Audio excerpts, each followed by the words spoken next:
Today we're discussing some comments from the YouTube section on the To Be the Church podcast. Also, what did Andrew say?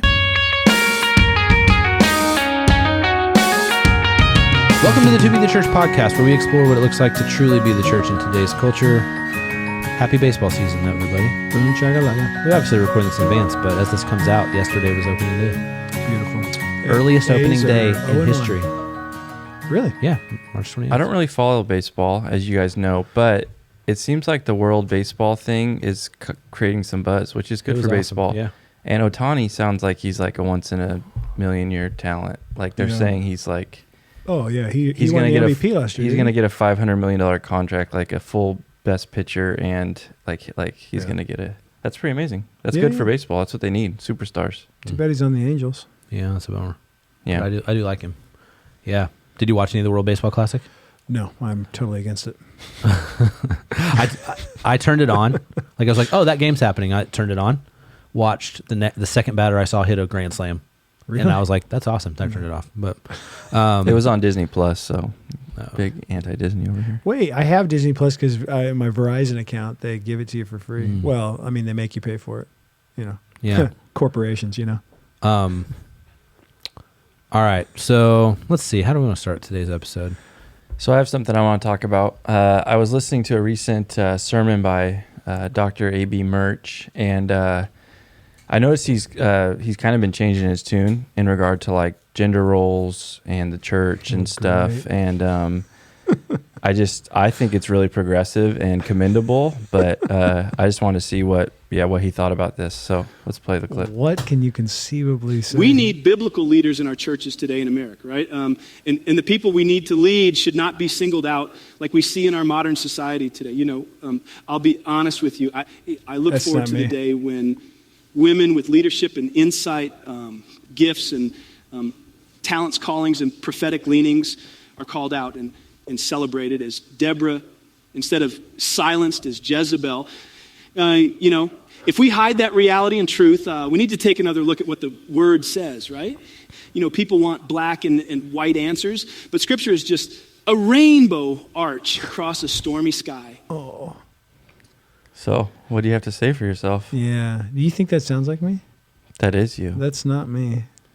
I've definitely never said any of those words. Plus his pace should have given it away to our listeners who listen to me. I don't have that You were really worked up about the timbrel women thing. Yeah.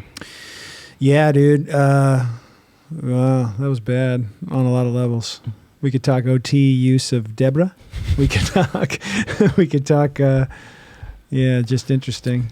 So what that actually was that Rick Warren actually? That was your voice. That was my voice? There's this thing called deep fake. I don't know if you've heard of it. It's AI. Have you ever seen the things where they can put like someone's face on a different person and it looks just like them? Have you seen any of that artificial intelligence? No, dude. Well, you could Google it, but they also have... I saw iRobot. So they have this deep fake audio where if you have like 10 minutes of someone's voice, you can then... They'll format it, and then you can type in whatever you want, and they will say it. It seems like... So you wrote that script? No, someone at CW did, because they did one for me and where's sent it to me. I don't know. It's lost. So we don't do that one up. The original, we rather take me out of context. But I told Literally, him... you took my voice out of context. I told that him did not sound like my voice. I said, because you texted that to me, I was like, whoa, that does kind of sound like him. Who is that?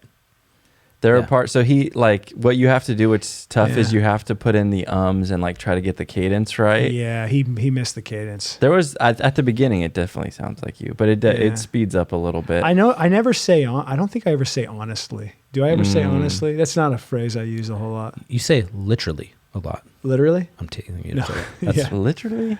What's the guy from Rob Lowe. What's crazy about that technology, though, is, like... That could get people in a lot of trouble in the future. Yeah, I thought that this was like a plot to like the next episode of Monk or something, and I was like the killer. It got revealed through my thing, but it wasn't the thing. And Monk's like, that's not the right timbrel to his voice. Obviously, someone can spend a lot more time and make it really accurate, but it just is interesting because, like, stuff like that could be used in like. So somebody from your church wrote that script for you? Yeah. No. So I said, do one for Andrew because all you need is like 10 minutes of audio. So like obviously we Okay. have sermons. And he said, what should I do it about? And I just said something with like feminism and the Bible and something that he would not say. Dude, it was pretty good writing in terms of speak like Deborah, not silence like Jezebel. That's pretty good. Like whoever did that kind of knows, because it sounded like one of these dudes. Like it sounded exactly like something you'd hear in one of those more progressive feminist type sermons, right? You know, and the use of Jezebel was good because like you hear this idea of like a Jezebel spirit, right? You know, from people who are saying negative things about that. But that's pretty funny. Yeah, it's interesting that technology. Cool. Yeah, well, I'm definitely gonna play with that later. Yeah, no kidding. Yeah, you will. Yeah, I would guess. Yeah. So I'm gonna be gone a lot this summer, you know. So you guys could just fill in, you know, with my voice, just type of stuff in. Yeah, I could. Sounds like a lot of work, but still would be funny. But yeah. Yeah. That's a lot easier than what I was planning on doing like 7 years ago. It was like, we have enough of your words that we could just piece together things to make you say things you never said. This seems a lot easier than that. Way easier. Yeah. All right. Good. So for today's episode, outside of that creepy futuristic technology, this show's on YouTube, and we end up with some YouTube comments. And so we thought we'd just take an episode and reply to some of those YouTube comments just live on the air. And so we've had a few episodes recently, the altar call episode, the rapture episode, the Josh Butler article episode, and then, the tithing episode. Okay. So here's some different comments from those and we'll just discuss them. All right. Sean Colombo 84003 said this. He's the one who sent the long comment that you're like, I think that was fake, because it's just like random Bible verses that have nothing to do with altar calls. Okay. His second comment was this: my comment that you hid is not inflammatory to anyone. Did we hide it? But those who don't know what it is that to have God in their life because they don't know his way and hide the truth when it's shown. I just bring this one up to let Sean Colombo 84003 know that we do not hide YouTube comments. YouTube thinks you're a bot, Sean Colombo, and that is why it hid it. And it thinks that you are a troll. So wow. So YouTube is doing our dirty work? Yeah. Wow. Yeah. Do we really want to be in bed with YouTube? Yep. So, all right. So that was fun. Let's see here. All right. Here's an actual question. This is on the Rapture episode. It says, I was talking to a former Christian who is now an atheist. He was asking me to show him how I know God is real and the Bible is true without using my personal experience. It kind of caught me off guard. He said he looked for answers and prayed, but didn't find them, which led him to deconstruct. What can you say to people like that? God is good, and I know that, but I am actually not educated on the topic of the Bible being real and wouldn't know where to begin. I find it interesting as well and would love your feedback and any possible resources. Thank you. So the question there, what would you say to someone who says, don't use your personal experience? How do you know that the Bible is real? That's such an interesting question, because I'd be like, you should be able to know how to defend this without going to your experience. You know what I mean? Like saying, do it, show me the Bible is real without appealing to your own experience. Like our own experience is not what validates Scripture. Yeah. You know what I mean? Like that wouldn't be, to me, that would be an easier question. I mean, you can just, there's all sorts of things you can look at to understand why the Bible is trustworthy. I mean, you can go to the New Testament and look at things like textual criticism, manuscript evidence, archaeological evidence, evidence for the resurrection of Jesus, places like that you could start. And I think will give you a lot of confidence that at least the New Testament is historically reliable. And then from that, it's kind of a domino effect of if it's historically reliable and if there's good reasons to believe that Jesus rose from the dead, then he is who he claimed to be and everything he said was true. And he completely endorsed and affirmed the Old Testament as the Word of God and authorized the New Testament to be written by his apostles. So, I like this question a lot. Yeah. I mean, and you had a whole class called like, Can we trust the Bible, right? Yeah. And it's because like folks like the question asker here are like, hey, I don't even know where to start. Yeah. Like, where should I start with that? And so give us a little more. You rattled off a few things like the criticism and the textual criticism and archaeological stuff.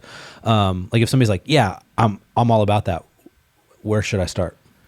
In regards to like resources and stuff, or just like where to find the stuff that would point to that. Yeah, a couple good books. I think it's called Why Trust the Bible by Greg Gilbert.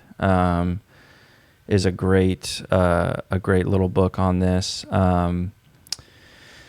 There's all sorts of books on these sorts of topics. I'm trying to think off the top of my head. If you want to just look at like the reliability of New Testament documents at like a popular level, I mean, The Case for Christ by Lee Strobel is kind of like a classic work in that realm.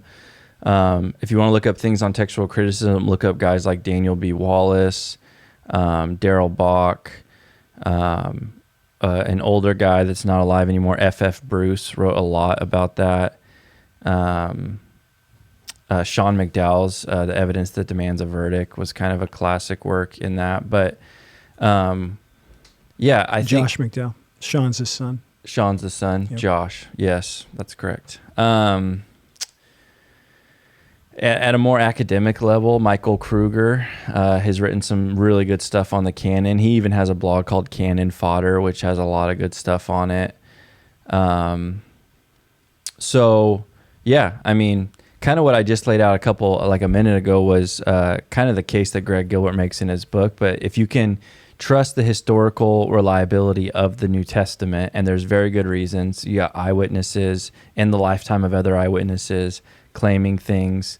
And if you can come to a reasonable understanding or belief that the resurrection did happen when you just look at all the evidence, then that validates everything Jesus said about himself, about the scriptures. And he endorsed the Old Testament as fully authoritative as the inspired word of God. And he authorized the New Testament to be written by his apostles. So if you look at the person of Jesus, if you look at historical evidence for the manuscripts, textual criticism, those things, you can also look at archaeology. So there's a lot of different things you can... another really good book is called From Text to Translations by Paul Wegner, I believe it is. Really good book about all these things. But that'd be kind of where I'd start. Nice. Yeah. All right. Well, good. No, I think that's good. Yeah, Cool. go ahead. All right. Another comment that came in from the Rapture, the Millennium, and the End Times episode. This is from Nancy Hollow 4589. She says, interesting discussion. A little too academic, though. You seem to be missing the point. Wow, Nancy. Okay. Just kidding. You seem to be missing the point that although every generation thinks that theirs is the last, it truly is the end for each generation. Ours is going through historically unprecedented upheavals, which indicate a rising totalitarianism of extreme cruelty, control, and manipulation. I would describe this ongoing power grab as of biblical proportions. We're in our end times, and we need prophecy to be heart knowledge, inaccurate understanding maybe, but inspiring enough to get us through what might be Stalin-esque persecution. Boom, chakalaka. I guess there's not a question there. Yeah. Thanks for your comment. Next. Well, she said unprecedented persecution, but then at the end it was like Stalin-esque. So Ooh. maybe there It was is precedented.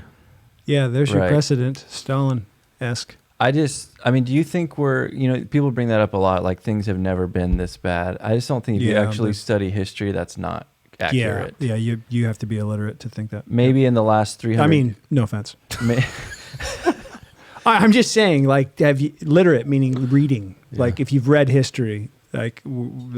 could So, this be the most... I mean, I wasn't saying about this person's that comment.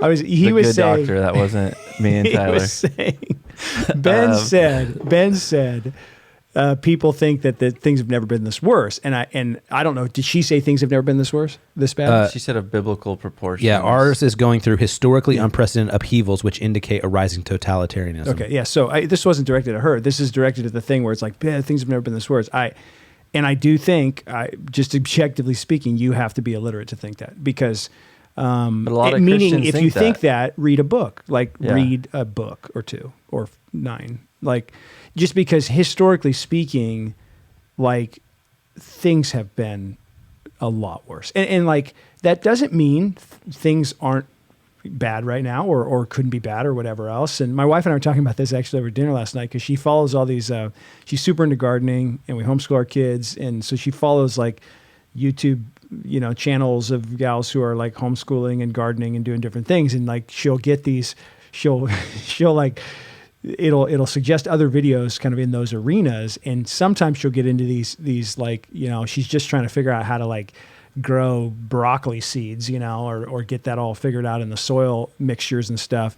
And the person will start their thing with like a 5-minute thing on like, all the things that are about to happen politically and in the world and how like they're doing this because they need to do this because like all the broccoli being sold in grocery stores in 2027 is going to be poisonous or, because it's going to be the government getting things into our bodies. 5G in it. Yeah. So anyway, all that stuff. Sense. And it's like my wife is like, she knows I read a lot of politics and keep up on that stuff. And so she's like, what? I mean, and she already is kind of like, I just want to know how to grow the broccoli seed. Like what's happening here, so, and she's not asking me in a fearful way. She's just like, what do you, and my thing to her was like, dude, COVID, like, she's like, do you feel like COVID like flipped a switch in people that was already kind of flipped or something? And COVID was pretty nuts, like what went on during that whole period of time. And I do think that people already kind of oriented toward like the government is not just incompetent, but pretty corrupt and these kind of things, like definitely got a lot more fodder during that period of time to be fearful, those kind of deals. You see things going on around the world in different, more totalitarian places. And so all of that can be true and everything else. I tend to go, I'm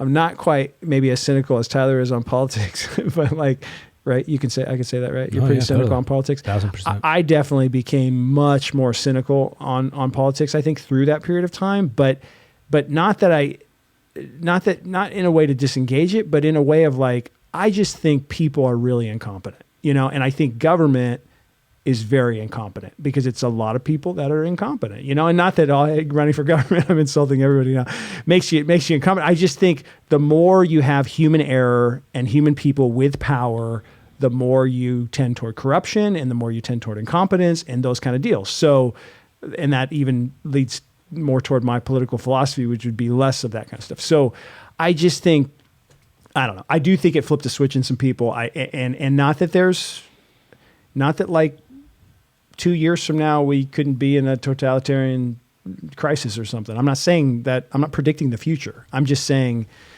I don't know. I just think it's not uniquely a more difficult time than any time in human history. You could probably actually make the opposite argument and have way more data to prove that we're at the most prosperous, peaceful, tranquil time in all of human history right now.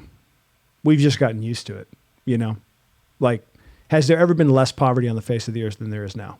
No, never. Has there ever been lifespans on the face of the earth like there is now? Never, not close.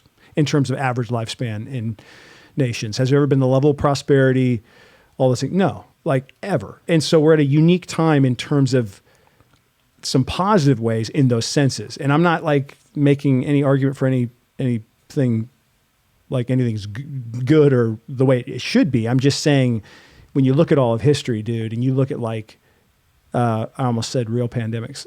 When you look at like pandemics, like I'm saying lots of awesome things right now. when you look at like the Spanish flu, right? When it's like, oh, this is like the Spanish flu. It's like, look up the data on how many tens of millions those kind of things killed in such a short period of time. And it's like every death's a tragedy. But like when you compare that to recent things in the last 20, 30, 40, 50 years, even that we've called pandemics or that have been called pandemics, it's like, this was not like it was 100 years ago, dude. And medical advances and everything else. But anyway, you're smiling because you know that like I just created 19 more awesome comments on YouTube. I just find it seems interesting that people think the generations after them are like way worse when, like, if you go back to like our parents' when they were living through like the 1960s and the sexual revolution and drugs and everything, they probably thought how bad is this? Is way worse than when we were kids. And now those people who grew up in that time are saying this is way, it's like, Yeah. I think every generation probably, because of and I'm not saying things like you said are not immoral or anything, and maybe it's the most immoral it's ever been in our country's history, maybe, but not world history or church history. Yeah. So I just think slavery. But I'm illiterate and incompetent. So. Tyler's just like, one comment, slavery. But dude, like think about it's immoral, but just in different ways, right? But think about I'm incompetent and illiterate. No, think about the 60s, dude. Think about the 60s. Like, just look at the decade of the 60s and look at, and I'm not talking like just, the sexual libertinism and all that stuff that was blown up at that time, but think about civil rights and everything related to that. And think of like heading into the 60s where race relations in the United States were at, right? And obviously we look at it now, we're like, man, we're really divided. But like, look at where actual things were there. There were actual laws when you headed into the 60s. It wasn't until 64 that the Civil Rights Act was passed. There were actually like the Jim Crow era, all that kind of stuff was going on, and not in the whole country, but in significant areas of the country. And then think about the world leaders, like starting with JFK in 63, just in America, just the American leaders. JFK, Robert Kennedy, Martin Luther King, like these major figures who are killed, like shot and killed, right? I was going to say John Lennon, like he was a political leader, but just the assassinations and those kind of things that were occurring at that time. And like, have we had like maybe I might be like totally forgetting something, but have we had like an assassination on that level, like in our lifetimes? Somebody attempted to assassinate Reagan. It didn't work, but like, have we had like a president or like Robert Kennedy was going to be president had he not gotten assassinated, JFK's brother, right? And then you had Martin Luther King killed. And I mean, these guys, and so talk about like the upheaval, right? Let alone like the riots, all this stuff occurring at that time. And so I just think we've gotten super prosperous and like we have a lot more security than we've ever had. We have a lot more money than we've ever had, just per capita throughout the world.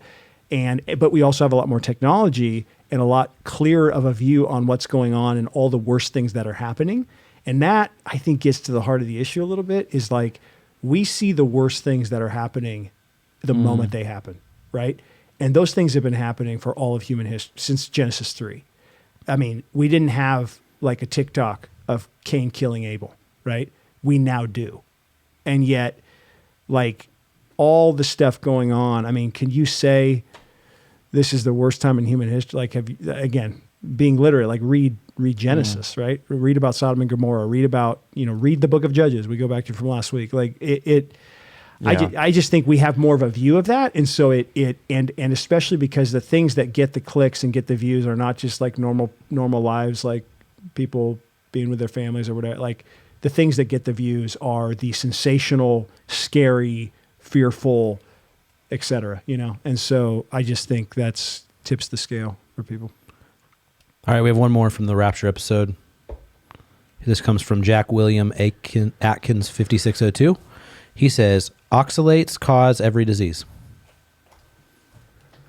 I'm going to give that one to Ben. He knows a lot about that kind of stuff. I don't have anything to add. What's an oxalate? I don't know. Something found in plants, right? You don't even know? You know everything about I'm feeling dumb because I said you could make a case it's the most immoral time in American history, and then Tyler said slavery. And naturally occurring compounds in I'm plants. a real big idiot.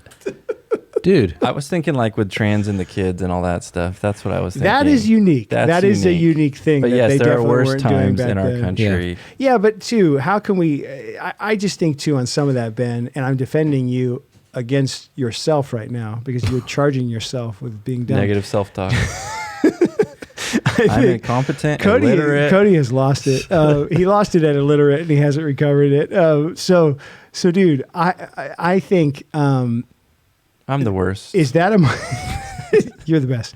Is that immoral? Yes. Is slavery obviously very immoral?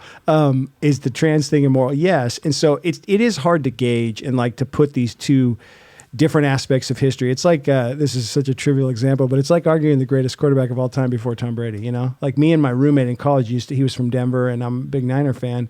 And so we used to get in arguments about John Elway and Joe Montana. Like we would get like ticked at each other and like wouldn't talk for 2 days because of like Joe Montana versus John Elway, you know? And it's like you can't, and it comes down to you can't really argue. Like, how can you argue it, you know? Or how can you argue? Jordan LeBron is probably something the kids would know. Like, which if you're arguing that, you're also illiterate. So what? Truly?